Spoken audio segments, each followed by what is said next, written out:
Okay, the first thing you need to know, this is not an official Econo Challenge production. The contents of this video are the actions of one person, exhausted from constantly cleaning up after other abusers of Crownland campsites. You will also need to know that the camping area featured in this video is not part of a typical campgrounds. It is a tiny part of a much larger collection of wilderness campsites located on Crown land. Each campsite established by past users of the land, and all of them available free of charge. Then one day, while we were all distracted by the Y2K scare, the Ministry of Natural Resources issued a special land use permit to the local township. This land use permit allowed the township to control all the Crown land campsites in certain areas. Some campsites were closed, and remaining sites now required registration and a fee. Under the program, the township obtained funds from the sale of camping and road access permits, which are reinvested in stewardship and maintaining the parklands. This new Crown Land Stewardship Program was presented as an innovative collaboration between the township and the Ministry of Natural Resources. The published mission to provide resource stewardship and maintenance of the Crown lands and provide a model of influence and public awareness for the necessity to conserve and preserve our natural resources. In the example featured in this video, the township inherited some existing facilities, added a campsite number and permit holder for the single existing campsite, created a new footpath along the shore, and added 5 more campsites. Oh, and of course now you had to pay a camping fee of $18 per night. By 2006, the township was looking for ways to attract more tourists and make the stewardship program pay for itself. A $38,000 marketing plan was approved that included a 30-page website and online registration system. More user fees would help the stewardship program maintain the 58 kilometers of Crown roads and 184 campsites the program now controlled. By 2007, users were certainly noticing the effects of more visitors to the park. Facilities were being damaged, some campsites were showing signs of abuse, garbage was accumulating in the woods around the sites, or just left for other campers to clean up. Oh, and the camping fee? Now $22 per night. Is this the model of influence and public awareness the stewardship program wanted to promote? Where are the stewards responsible for conserving and preserving this land? It would appear, at the moment, they are the latest casualties of more government budget cuts. So what do? You stand around and complain, or dig in and help out? This is what I decided to do. So the last time I was here, I was pretty upset. Maybe the first time I've ever come into the woods to get a free bottle of bear spray. Okay, this is a barbecue box, and it looks like they brought it out brand new and left the box. Unpack this stuff before you get out here, folks. We don't need this out here. And I said, how do we fix this? I came back, I did a survey with some friends, and we immediately went to work and we started removing all of the garbage. Alright, we were just going to come here to survey, but we already started doing some work, so we're going to show you. But we have removed the bench that was between these trees here. Now when you come in here, we've installed these 2 poles to prevent you from driving down that trail, because the side trail to these campsites is that way. So we're hopefully going to stop the cars from driving in here, or at least let them know. And this is wide enough now for a car, so we put a post right in the middle, which we will say have a sign right about here that will point this way to the side trail. There's the road over here, and if you doubt me about the side trail, it goes right along here, the way it's supposed to, where you would put their camping permits right here and then enter into the site. Okay? So this area here was the camping area with a fire pit, but now with that road and another one forming over here, this is all open now, and it used to be flora and fauna. And we just have to get rid of this road, so we put another post here, and it again will point to the side trail.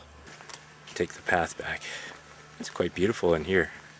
And I think what would really help is if we put sawdust marking the trail right along here, and then we started planting this open area here.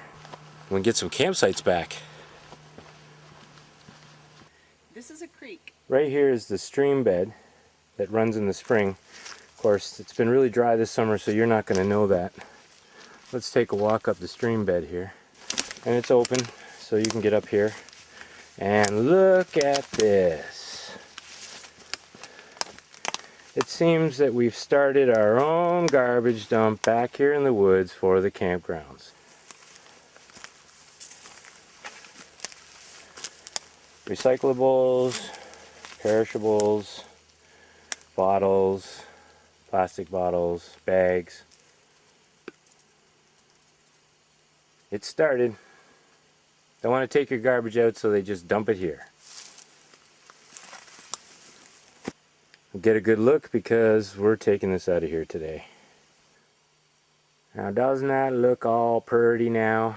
And next summer, this pile of garbage will not attract more garbage in this beautiful woods. And there's what we've hauled out of the woods in that one spot.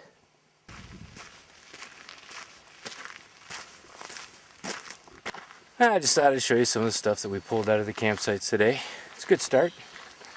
We're taking 3 bags of garbage out with us, and we're leaving that for the park authority to clean up. At least we got it all in one spot for them.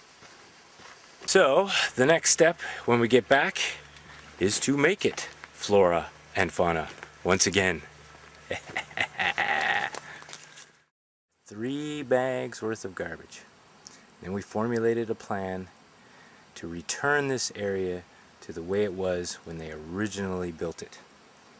And I was hiking this area when they originally built it. I was here the year before these campsites were here, and I was here the year afterwards. And I have watched them deteriorate over the past 10 years until finally I decided to take action. And together with a few of my friends, we've started to replant this area. Let me show you. So we've traveled about an hour and a half away from my home base to Richardson Tree Farm to pick up the trees. Now we've got 4 different varieties, 10 of each, 40 trees altogether. And Harry here at Richardson Farm has helped us make sure that we have only native to the area species, and they are completely disease-free and ready for planting in this pristine environment. And they even gave me a hat. So thank you to Richardson's Tree Farm for helping us out with this project.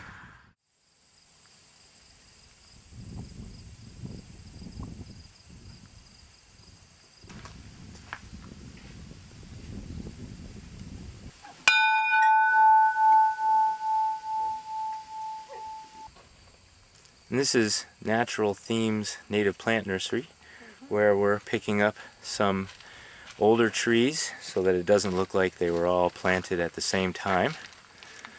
And this is Bee in the background there, and she's donated 1 tree to our cause to help fill out the area. Fantastic.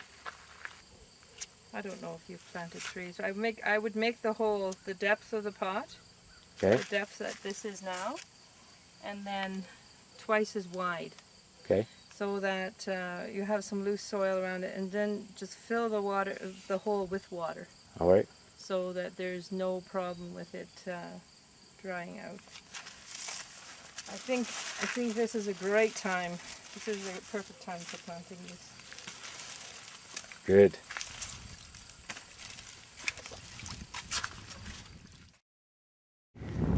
We tried to figure out how to fix this problem, and do it properly, and do it in a way that's not too obtrusive, but will help guide people so that they know what they need to do when they get here. And here's the first problem we discovered.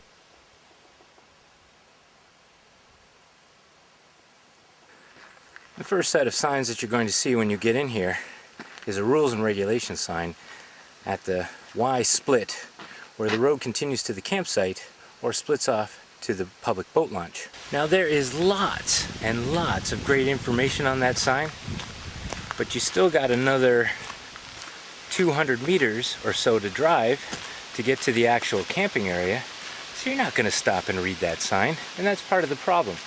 So even though there's lots of rules and regulations for this park, doubt anybody stops to read that sign, unless of course they're going to the boat launch. Now I don't know about you, but after a long trip, when I finally make the destination, first thing I have to do is go to the bathroom, and that's what we're counting on. Open up the door, and there it is. And in the ladies' washroom, there it is. So, while you're sitting here on the john, wishing that you didn't eat that entire bag of cheese curd on the way up here, you've got something to read and contemplate.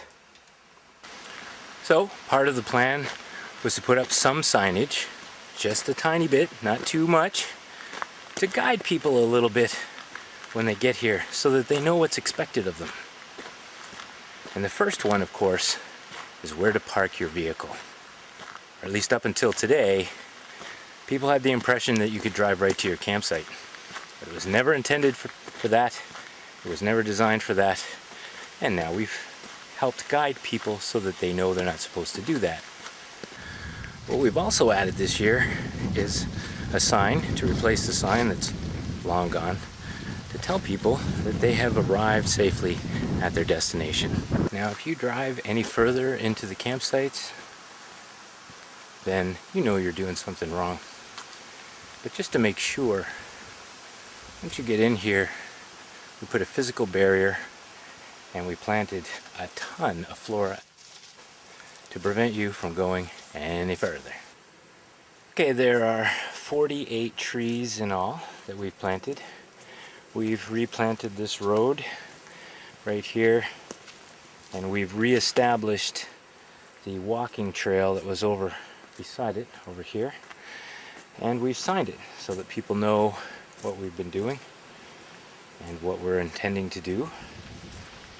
This is now a nature area that we want people to stay out of.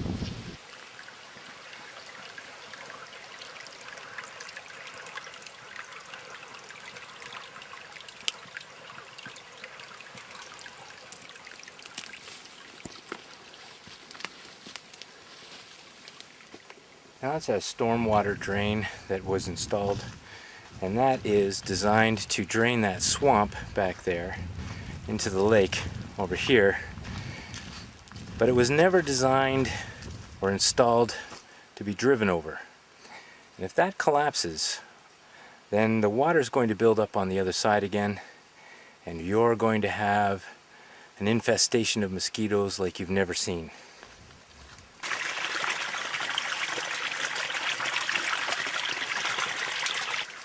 Now it's really well hidden, you can barely see it down in there, and that's a good thing.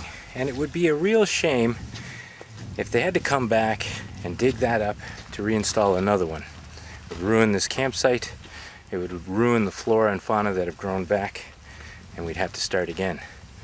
So, by blocking traffic to these campsites, we probably save the municipality a lot of money. So, with these plantings, we have returned this area. Hopefully, anyway, if people cooperate, we've returned it to the wild, and we're back to no more vehicles on the campsites. We'll get them back to being wilderness campsites like they were originally intended.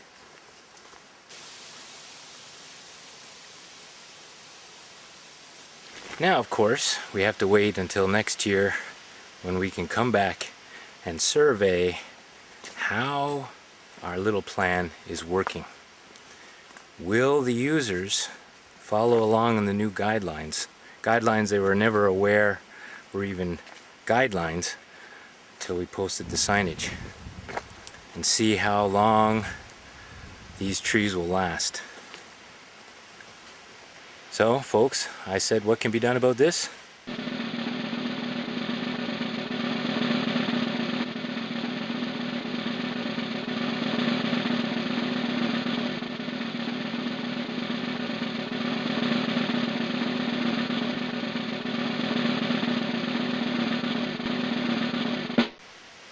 This is what you can do about this. Now we get to find out whether or not it's going to work. So, it's going to be a long winter, a long wait, but we'll see you next spring when we come back and visit all of our trees again and see how they're doing. Thanks for watching.